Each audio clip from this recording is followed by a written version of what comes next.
amasain pathian thutak hriat na le zirtir na dik zir ho tura local khom song song te kanlal pa Isu Krista mingin chibai kabuk masa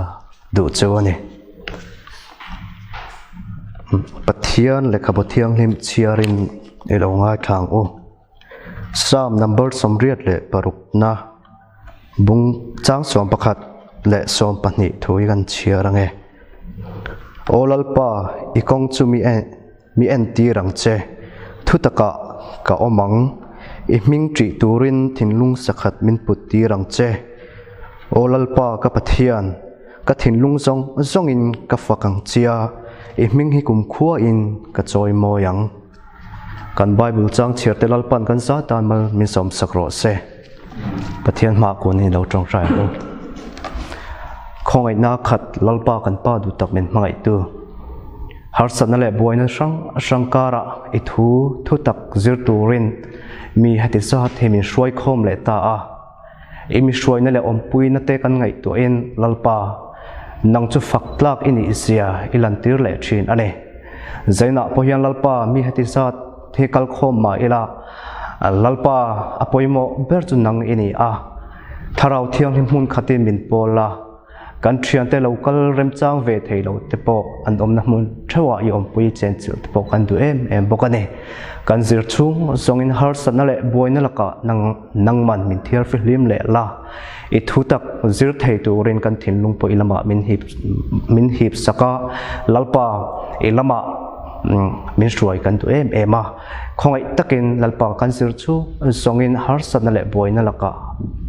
min opuya lalpa chung lam le pon lam min ti boy thei zong te po min na kian sak turin kan ngin le che ani engkim kan ti hi ro puin pon chu na turin chung chu min mangaya min chandam tu kan lalpa Isu Krista mingin kan dile amen zena stroi tu hi tlangwal ro lo puya kani a chuan kan thu zir min kai stroi tu tur hi reverend JC Vanaloya ani a tuna hin kan som hal mayanga soi ho na hun poka min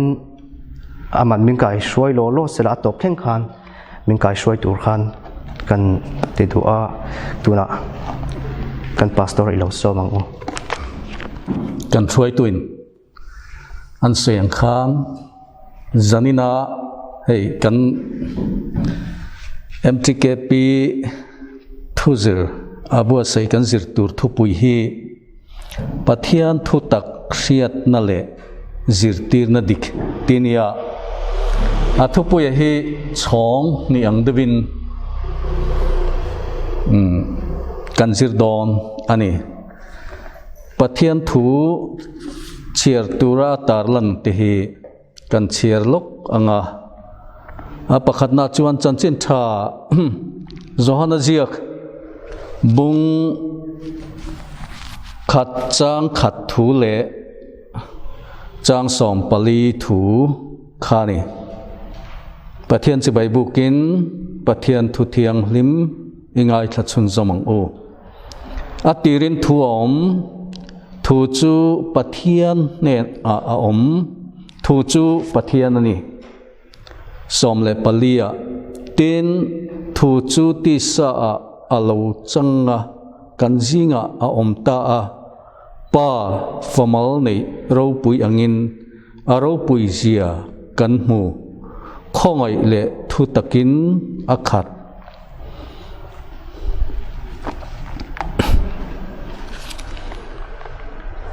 chiartur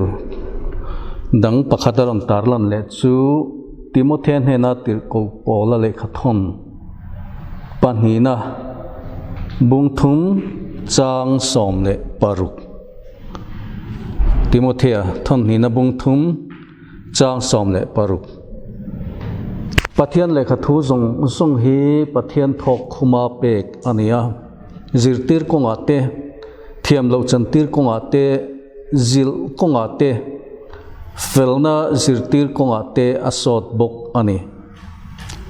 pathian mi chu na tha tin reng thok tura kim taka in thuamin afam kim theinan ti ania ti chuan Bible share turatan mun ni kan thang chuak ve a pakhat na chuan Zohana lekha thon pathum na bung khat chang li thu kafa te thu taka an omti ka hriat aliama lomna na sa zok reng ka nei love ati le thupuan bung som le pali chang riat thu ti chuan leya omzong zong leilung pian tira talto beram no nun na bua ming ziak lo apiang chuan pathian chibai bukin an bu kang nun na bua ming ziak lo apiang chuan pathian chibai bukin an bu kang ti lai kha kan chiar chan chu ani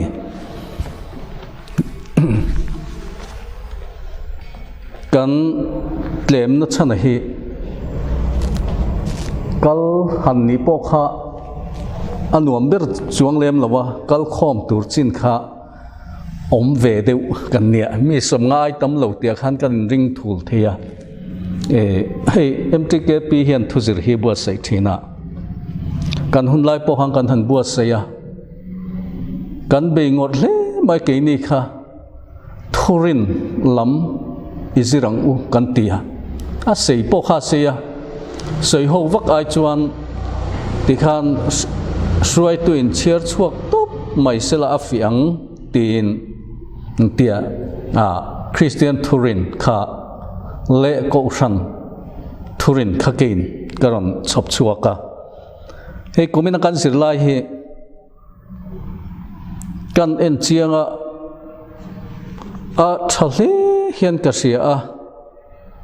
zanina kan sir tur tak phei chu kan president ziak ania engtin nge he tiang hian alak toy fam kim thiam o katia ka chiara soifia lutuk po hingai chungam ni chiar ngot maila avatok om em ti te kha ka ngai tua kan president hi apa po hi pastor ania thutak ngai poimo ania anin tha chong fu hle te hian ka sia a zanina hian nia hetiang te hian kan thu zirlai hi a fiat theinan abu kha chukon chiar to tho win karinga han soi bel hlek tle ma zong kan du chu thu tak hriat tirna thu tak hriat chianna zir tirna dik hriat chianna kan nei apoimo zia thu kha ania hei thu ma hian fel tak main aron zia ka lali suan pilaton hena thu tak hriat tir hi ka pian chan le khovela karon kal chan ani tin bul kan zirlai bu hian aron chana thu tak chu tunge zir tir na diklo chu enge ni tia kha kan zir tur kha ni maya ti chuan zanina hian kan traffic maya amai ro chu kan soibel du loka chu thil chen chang sia ka chin kan ni boka thu tak chu Isua Krista hi ani ti zong khan mai chu Isua Krista chu engtin nge kan hriat chianang ti zok kha chu kan hriat chian na dan tura chu engtin nge niang tia kha kan zir chua tum tur chu ania Isua Krista chu tunge ani ti kan sia a ma se kan hriat Isua Krista chu keima nia hian engtin nge thu ti sa a lo chan dan alo om dan tia kha kan zuklu chil tura chu ani kan zir lai bu po hian atuma min hriat tira tumani ama se aziak bupan te ni wangin aziak kim vek se na ni lova kan soibel du chu จันจินชาโจฮันเจียบุงสมเละปัสริจางทุ่มถั่วคานให้เตียงเห็นปะเทียนถูละลีสัวจิรตีร์เตตานาอัตรงใจสักนถั่วคานกันหัวให้ฮีจัตัวนานุนนานี่นังปะเทียนตักสู้เลยอิติรอิสัวคริสตาเชียทีตีขานียนังปะเทียนตักสู้เลยอิติรอิสัวคริสตาเชียทีเฮลายาเฮียนเองเงี้ยนี่ละลิสัวคริสตาเฮขเวลาเฮียนเซโลฮิซงตายละอันตั้มโลไม่เทนี่เฮ้มุสลิมโฮเฮียนอันกุรานอันไบเบิลเตียนทุรินาเทียนันดาอันทุรินหันติงดไม่เตละละลิสัวคริสตาจูzol nei ro pui tak pakhatani only one prophet atia kha an pai kha chuang lo khatiang khan azir tir na po hi an ngai poi mo ema atha an tia ten hindu ho point chu tiang bok chuan lali suwa krista zir tir na hi thudik ani ti khanอันปมเวเลไม่อะเกนี่คริสเตียนเทียนละลิสัวคริสตาให้เองติงเงกันปมกันติดชวนลัลเตลัลปะเทียนเตปะเทียน King of King กันเตียจงนุ่งเบรตีนกันสวยนี่ติดชวนนินจูจงนุ่งเบรอิสัวคริสตาจูนังเลกเฮียนเองติงเงกันเสียเจียนดานตีข้าโจนักันเสียมดัวจูก็โจน่าชวนอาชานน่ะจูให้เตียงเห็นกันสวยเฟียดอนเจเนซิสละมาคานกันหัวปัทยานินมิสิงอัดดามาเสียมคานอามาจวะอมคาอะไรนัดติดอนี่ละปอลลิมตัวมาโมตีนปะเทียนจะตัวเริ่มรวดนัดถิ่นลุงอาคารจุดเตียงจวนจวดจะตัวเริ่มรวดนัดจวดอักกบปุยอมีเสียมสกิลาตีนเจเนซิสละมาขังกันหมวยกันปะเทียนถูกันหัวติดจวนอาดามาอามุทลานินนักรู้อะไรมิสิงะไม่เชี่ยอาเซียมาให้เจ็ดจุกรวงรูในมีเตียนอาดามปกขันเฮลัยเจเนซิสเรียกขันกันเชียร์กันหัวอาศัยชั่วกันนี่มาสิขลายไอมาขันกันสวยตุมาจูปัทยานินนูปาตูรินอบัวเสียอาดามข้าไม่เชี่ยกบปุยอมมีข้าอบัวเสียสักอาเปียอาดามจวนอันนุปุยจูอามุดปุยอาโปลาเสียเตียนจุไลตะกัจูจันนินักันทุปุยปะเทียนทุตักเสียดนะตีเฮียนินมินสิลฟิอาตุมตะกัจูนินกเสียอาเปลี่ยนทารณจงจางถูอันนี้เฮลัยถูเฮลาลิสัวเครียดเจียนนะจูเอ็มจีเกปีทุจร์กันหุ่นลายเสียขันเปลี่ยนทารณถูตีข้ากเสียกันอาริลินทุกมายากันสวยเฟียเทียมโลมานี่อินักกันจันนักกัน experience สะโพกข้ากันสวยชวกเทียมเจียโลอาเจียงเสียนี่ติจวนปะเทียนทุตักเสียดทันเตียขันลลิสัวคริสตาเฮนังเลกเฮียนอาดามันอนุปุยอามุดปุยอโปลาเสียตีอันนี้จุดเตียงอังจวนมูนีนดินมุนเฮถ้าเราเที่ยงลิมเฮียนมินโปเลมเองตินเงมินโปเองตินเงกันเสียดเตียค่ะจุดเตียงอังเสียดนัดจวนปะเทียนอิสุคริสตาเฮกันเทตูรนี่ chu pathian thu tak hriat na tia abul chu ani maya chu wang chuan zanina hian hei kan sir lai hi kan soitak ang khan apoi moina tha em maya chanchin tha johana ziak hemi ale khabu pumpoi hianin zir tir tur min neya chumi min zir tir tur min neina chuan atum bera chu he chanchin tha johana hian soi chua soilan saratuma chu isua hi pathian tir ani tia kha hriat chian tir hi min tum ani tin apanhina chuan isua hi chandam tu ani ti kha hriat chian tir min tum tin apathumna chuan isua hi pathian fapa ani ti min hriat chian tir atumani chu eng wang nge achan na pakhat na chuan chu chandam tu pathian fapa pathian tirachu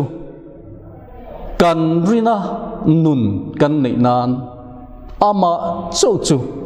kong le thu tak le nun na ni tia kha ani ti chuan he kan zir lai bu hian pathian thu tak hriat na konga kan than len na turin tin kong sang in ron thena pathian thu tak chu engi ni pathian thu tak chu kan din he na turani bible chiar he thu tak kan hriat na tin ko san bela ko san le azir tir na ma sang atanga zir tir na himdam ko san na aken achu voina po hian chu zir tir na chu kan ngai poimo in pathian thu tak chu kan hriat bel zel don ani ti ten hei min zir tir min hriat tir kha tumatin trong trai na tak ne na pathian thu tak chu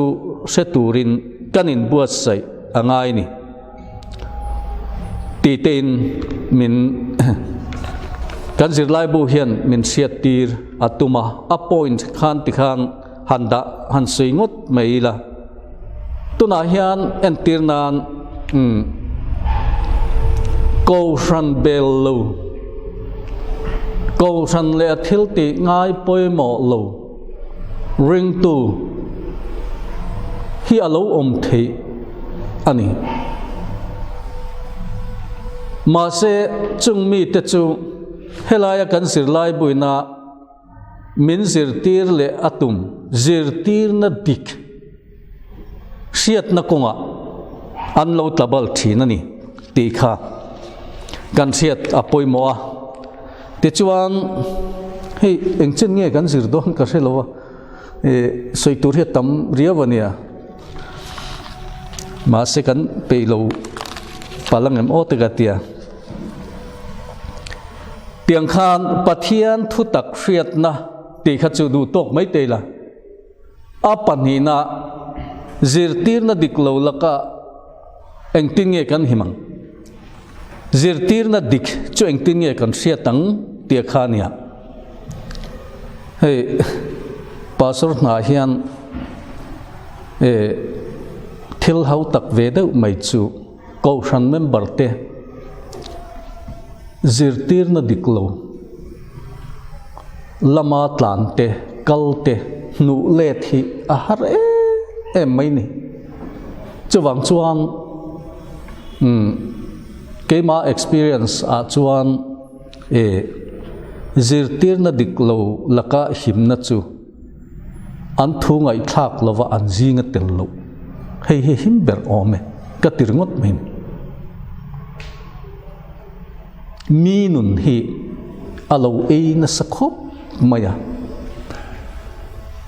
tuna po hian nang ni point in sian karinga ko shana tel reng si ko shan po na nun mang pathian thu tak ngai ven hian an tamani ti chuan min ron dem na ko shan min ron dem na pakhat chu cô thân hiện revival te emo hemi lim lom lam na pathian thu lam in zirtir na hi kan ngai poi mo lova chu wangin pathian thuan du sia an du na huna khan te khan an kal khom an hor khom mai ani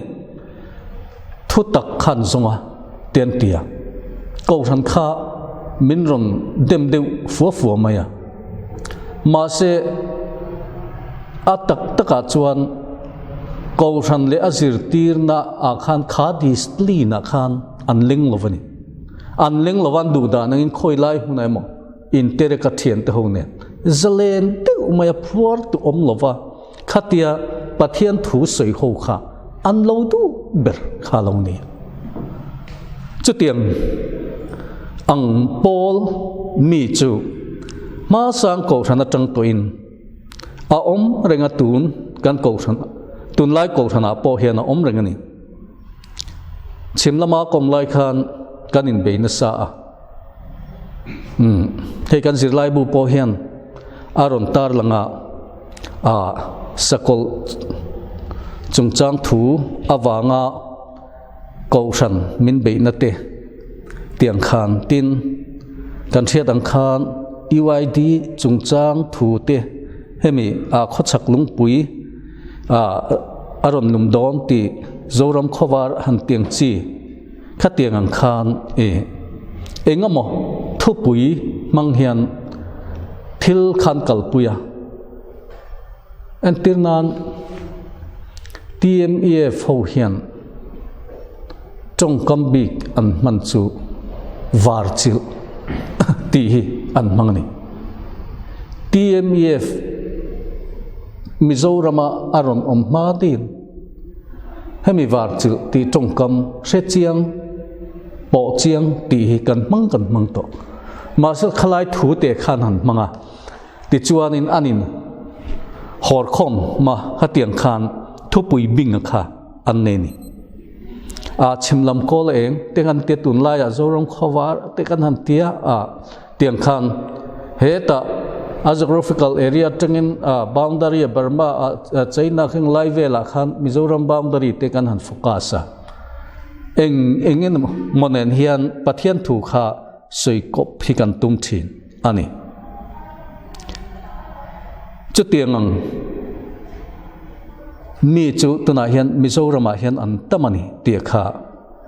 keini thalai te hen chon kan sia zirtir na diklo laka kan film khur angai em na chu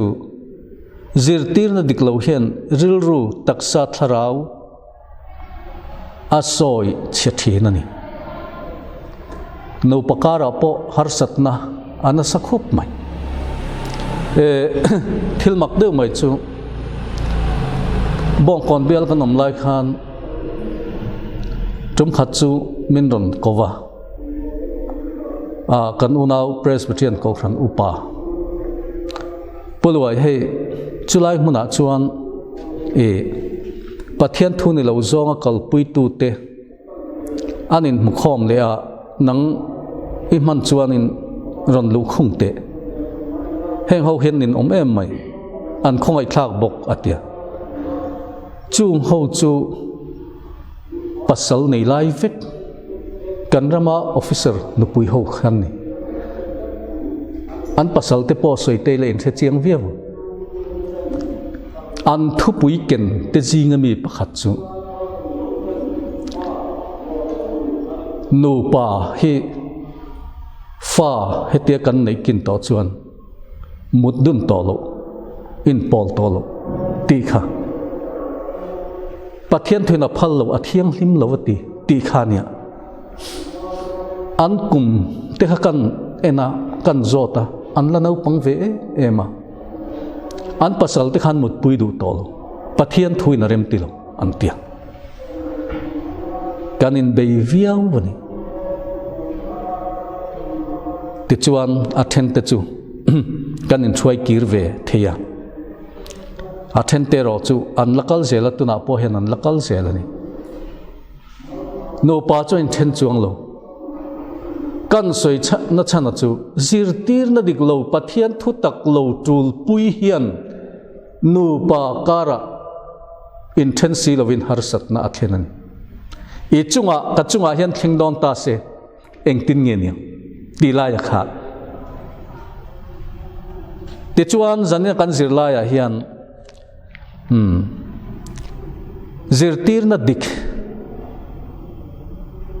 kan ngai poimo a zirtir na dik tak ko thana hian helaya kan thalai puite kan rong bol sakat ne na hian kan thiat tir a poimo mani pastor conference a thu cha min soi tir via ka thu pui kha a thakhop maya ko rante thu taka chom tiania pastor kal khom kan nia ka soi war via maya ka experience te ka share boka tiang chuan thei to pin chan kalavia ti chuan soi hong na atu ga kan nia kan tui pui le mai pastor kan ni na tanga kan lo ton to thil tam tak kan soya zirtir na diklo poesia kha man de po khan in senga sauti pariat pakwa khan he lampang aizol chim lampang area khan lekha zir to lo turin no pangte ne na khatianga thil ti tlat pol lali swalo kal trep to hun hiral to lekha zir ngai to lo tia chung ko tam tak an tuan fate lekha zir lo turin an ti po kha sam ni le pakwa khan chung ho tenen chuan in kom na kan neya kan in sil na khop tu na hian naktu galali so Krista local don ani ti hi se chiang po ni la voi na hian kan na thoi kan thul tur ni lo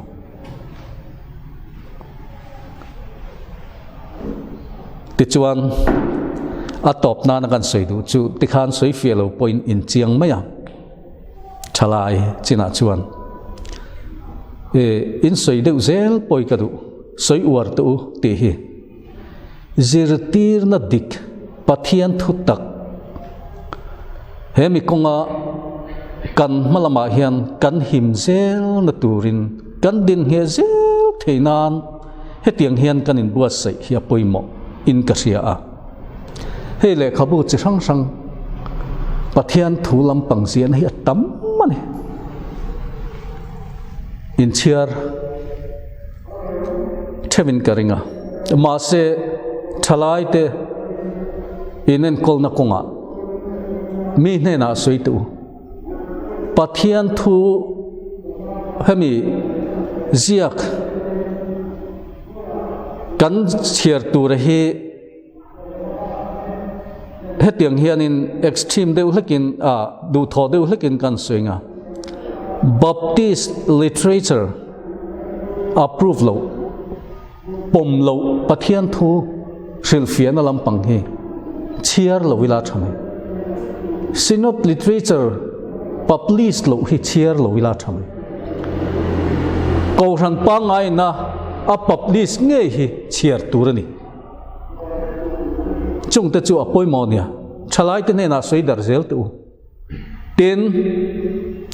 pathian thu soi tu tam tak hean oma pathian thuan ron soi a adik love dike chukan ti pha haulo ma se Baptist hianin evangelistic team recognize kan nei ni tuna hen somnga le pariat kan nei ka sia a snot lam hian revival team speaker recognizing zat ngen nei ka selova a ko ran dang kha chu ka soi lo mai ngati han hemi recognize lo ho pathian thu soi hi adik lo kan ti lo ma se kan ngai thak tam nu tuk chuan thu soi tu na zong thu soi hi kan ngai thak chuan kan ngai tu na hi chi ri vek thin chawang chuan hemi konga te po hian kol hlero nang ne thalai hruai tu chin te mi pui tling chin thei chung khôi lai amo tu te mo thom nei mak sak deu engamo athena chon dam na te pon lo nei thil mak te pon lo ti veng amai ro chu ko shanina apom lo rong bol tu te thu soi hi apathian thu lo ve kan ti lova kan kal zel na tan ko shan him nan recognize rong bol tu nge hi an thu le la hi ngai thla ula chu tiang te chu zirtir na diklo laka kan hima zirtir na dik kan thiat theina turin apoi mo mani tia kha kan soilang de bol bolani chu dim vak lovin chuan atop na kan soi do chu hey EYD te sakol chungchanga te baptist min be tu pol te po hi kan ho tu ten nang han ma chon te ten ti thina resung kat nei du lo ti te nei ngam lo ti te khatiang khan thil che sang he lung lei khopuya te helai te po kan ho tu te than hem ngai nen kan ma chon thina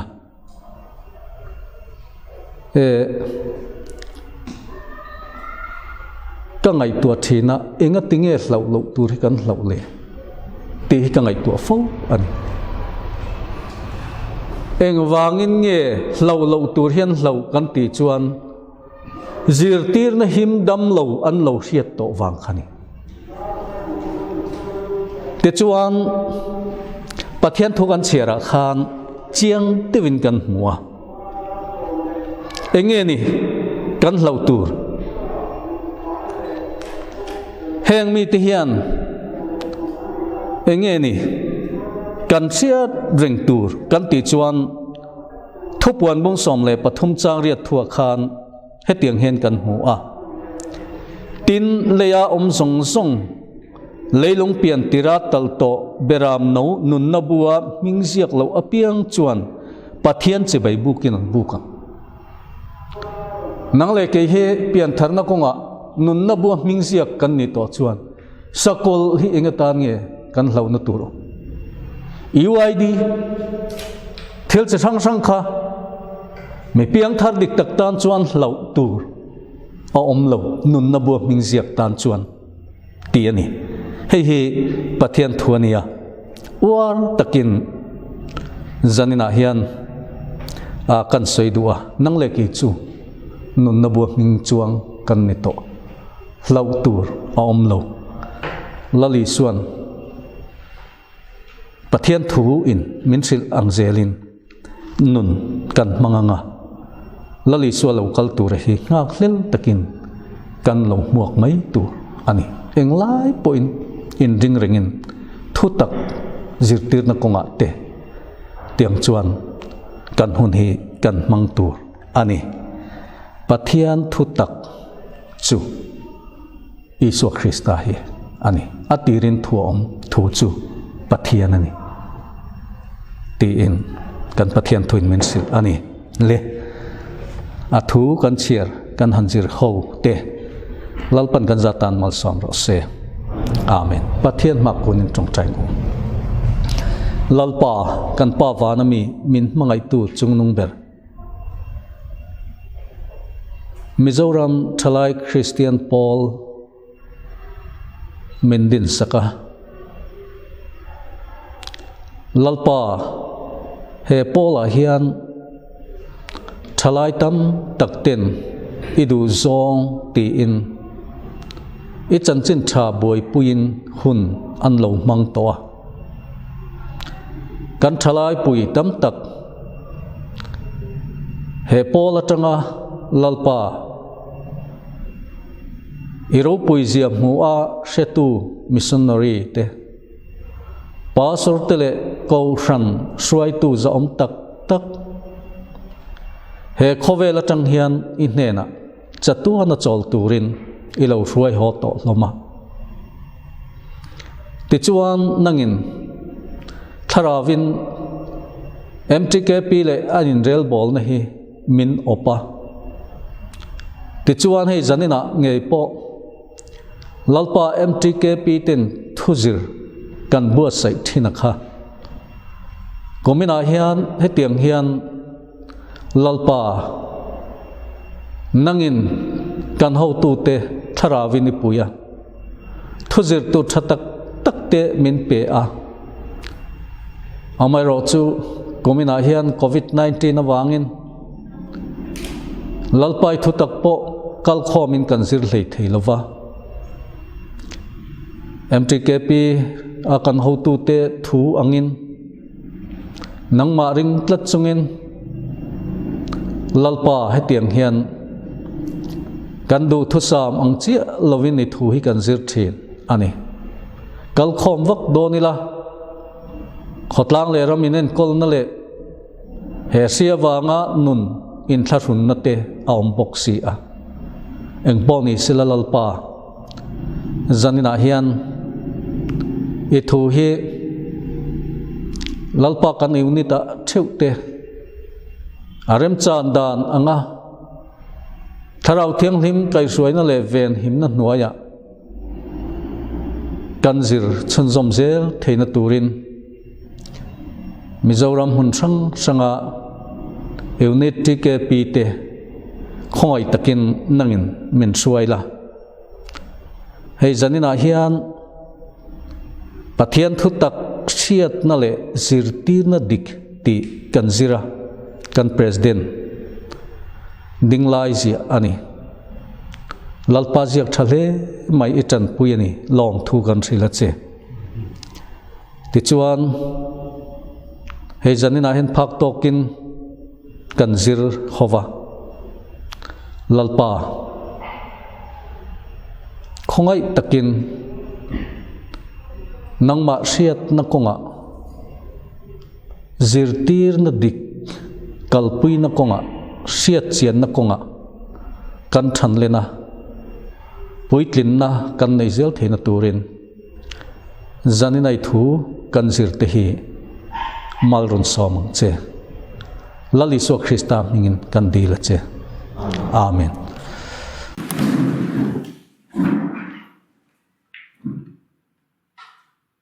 kan lalpai so Krista khongai na le thak te pathian